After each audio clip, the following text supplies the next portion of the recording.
ঘোড়ার মাংস খাওয়া কি হালাল না হারাম? খেলে কি ক্ষতি আছে? সদকায়ে ফিতর কত টাকা দিতে হয়? কাদেরকে দিতে হয়?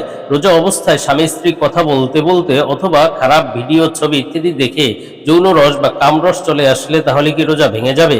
আসসালামু আলাইকুম ওয়া রাহমাতুল্লাহি ওয়া বারাকাতুহু। প্রিয় দর্শক, মনোযোগ সহকারে ভিডিওটি শেষ পর্যন্ত দেখুন, অন্যথায় কোনো মাসআলায় ভুল বোঝার সম্ভাবনা থাকে। আর সরাসরি কোনো প্রশ্ন করতে বা লিখিত কোনো বিষয়ে সমাধান পেতে ফতোয়া বিভাগে স্ক্রিনে দেওয়া নম্বরে ইমো অথবা হোয়াটসঅ্যাপে যোগাযোগ করবেন। তো আমরা মূল আলোচনায় চলে যাব। সম্মানিত নাজরীন, একটি জরুরি বিষয়, আমরা ঢাকার মিরপুরে শীঘ্রই একটি মাদ্রাসা প্রতিষ্ঠা করতে যাচ্ছি ইনশাআল্লাহ। মাদ্রাসার নাম জামিয়া ইসলামিয়া দারুল হাবিব।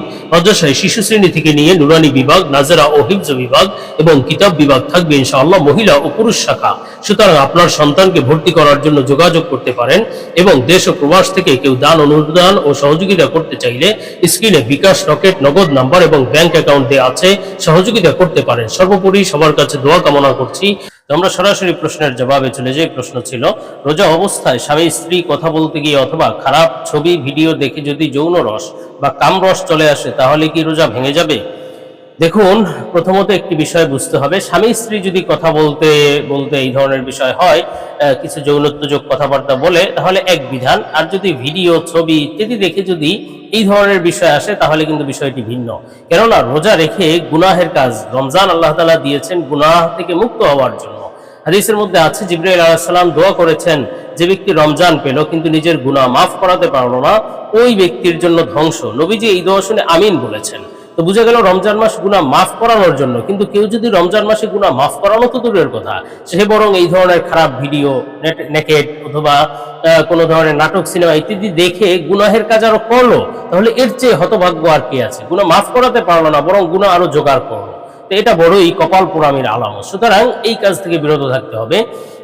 এখন কেউ যদি এই সমস্ত উলঙ্গ, এগুলো তো সম্পূর্ণরূপে হারাম, এতে রোজার প্রাণ নষ্ট হয়ে যায়। উলঙ্গ ছবি, ভিডিও ইত্যাদি দেখা রোজা রেখে, এর মাধ্যমে রোজার প্রাণ নষ্ট হয়ে যায়। এমন যেন দেহ বাকি আছে, প্রাণ বায়ু উড়ে গেছে, রোজার ফাজাইল নষ্ট হয়ে যায়। এবং আল্লাহ তাআলা এই ধরনের গুনাহ যে ব্যক্তি ছাড়তে পারে না রোজা রেখে, তার রোজা তার মুখের উপর মেরে দেন, এই ধরনের বর্ণনা রয়েছে। সুতরাং রোজা রেখে সব ধরনের গুনাহের কাজ থেকে বিরত থাকতে হবে। এখন মাসআলা হলো, যদি এই ধরনের কোনো কাজ করে হয়তো স্বামী স্ত্রী কথাবার্তা বলছে, এরপরে কিছু যৌন রস চলে এসেছে, অথবা ওই ধরনের খারাপ কিছু দেখার পরে যৌন রস চলে এসেছে, তো তাহলে এর মাধ্যমে রোজা ভঙ্গ হবে না, কিন্তু এই কাজ থেকে বিরত থাকতে হবে। রোজা রেখে এমন কোনো কাজ করা যেটার কারণে তার রোজা ভঙ্গ হওয়ার উপক্রম হয়, অথবা কোনো হয়তো স্বামী স্ত্রী এমন কথাবার্তা বললো যেটার কারণে তারা হয়তো সহবাস পর্যন্ত চলে যেতে পারে, তখন তো রোজা ভেঙে যাবে। এই জন্য এই ধরনের কথাবার্তা, কাজবাজ থেকে একটু বিরত থাকা ভালো। আর বিশেষভাবে ওই হারাম কাজ, ভিডিও, ছবি ইত্যাদি দেখা তো সম্পূর্ণরূপে হারাম। সুতরাং এই সমস্ত বিষয় থেকে বিরত থাকতে হবে। যদিও আইনত দৃষ্টিতে রোজা ভাঙবে না, কিন্তু এতে গুনাহের কাজ করে যদি এই ধরনের বিষয় হয়, তাহলে অবশ্যই রোজার ফাজাইল নষ্ট হয়ে যায়। তো আমরা পরবর্তী প্রশ্নের জবাবে চলে যাই। প্রশ্ন ছিল, সদকায়ে ফিতর কত টাকা দিতে হয়, কাদেরকে দিতে হয়?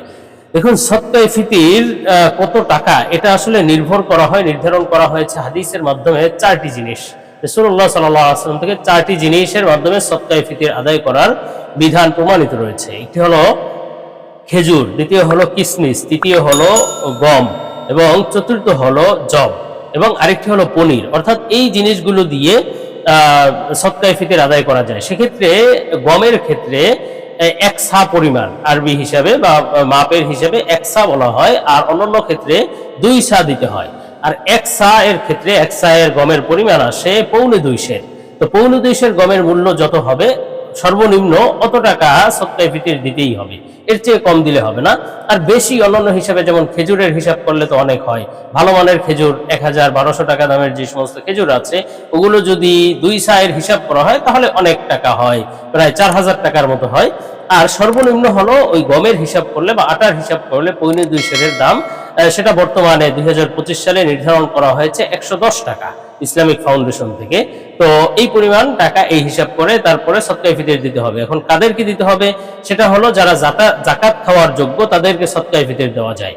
অর্থাৎ যারা নিসাব পরিমাণ মালের মালিক নয়, যাদের উপর সদকায়ে ফিতর ওয়াজিব নয়, যাদের কাছে 50,000, 52,000 টাকা, 55,000 টাকা এই পরিমাণ টাকা যাদের কাছে নাই, এর চেয়ে হতদরিদ্র যে সমস্ত ব্যক্তি, গরিব অসহায়, এই সমস্ত ব্যক্তিদেরকে সদকায়ে ফিতর দিতে পারেন, অথবা মাদ্রাসা লিল্লাহ ফান্ডে সদকায়ে ফিতর দেওয়া যায়। তো আমরা পরবর্তী প্রশ্নের জবাবে চলে যাই। প্রশ্ন ছিল, ঘোড়ার মাংস খাওয়া কি হালাল না হারাম?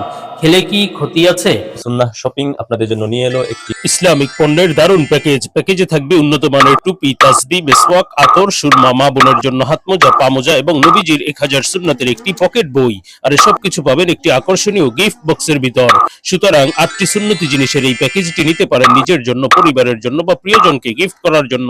দাম মাত্র 390 টাকা। অর্ডার করতে স্ক্রিনে দেওয়া ইমো অথবা হোয়াটসঅ্যাপ নম্বরে যোগাযোগ করুন। দেখুন, ঘোড়ার মাংস এ সম্পর্কে হাদিসে বিভিন্ন বর্ণনা রয়েছে। ঘোড়ার মাংস খাওয়ার ব্যাপারে কোনো হাদিসের মাধ্যমে ঘোড়ার মাংস খাওয়া থেকে নিরুৎসাহিত করা হয়েছে, কোনো হাদিসে আবার অনুমতি দেওয়া হয়েছে। তো সর্বশেষ এই হাদিসের মধ্যে তাতবিক এবং মিলানো হয়েছে এভাবে যে আসলে ঘোড়া এটি জিহাদের কাজে সরঞ্জাম হিসেবে ব্যবহার হতো তৎকালীন সময়। বর্তমানেও বিভিন্ন দুর্গম পাহাড় অঞ্চলে বিভিন্ন এলাকায় ঘোড়া আসলে এখনো যুদ্ধের কাজে ব্যবহার হয় এবং ঘোড়া হলো জিনা বলা হয়েছে কোরআনুল কারীমের মধ্যে। এজন্য ঘোড়ার সম্মানার্থে এটা খাওয়া থেকে নিরুৎসাহিত করা হয়েছে, কিন্তু আবার কোনো কোনো বর্ণনায় খাওয়ার অনুমতি দেওয়া হয়েছে। তো বোঝা যায় যে আসলে ঘোড়ার মাংস হানাফি ওলামায়ে কেরাম বা ওলামায়ে আহনাফ এটাকে খাওয়া মাকরুহ বলেছে। যদিও হারাম নয়, একেবারে হারাম বলা যাবে না, কিন্তু মাকরুহ অবশ্যই। সুতরাং এই ঘোড়ার মাংস খাওয়া থেকে বিরত থাকা চাই। যদি কেউ খায় তাহলে সে হারাম কাজ করেছে, হারাম খেয়েছে এরকম বলা যাবে না। ইচ্ছাকৃত এই ধরনের কাজ থেকে বিরত থাকাই উত্তম।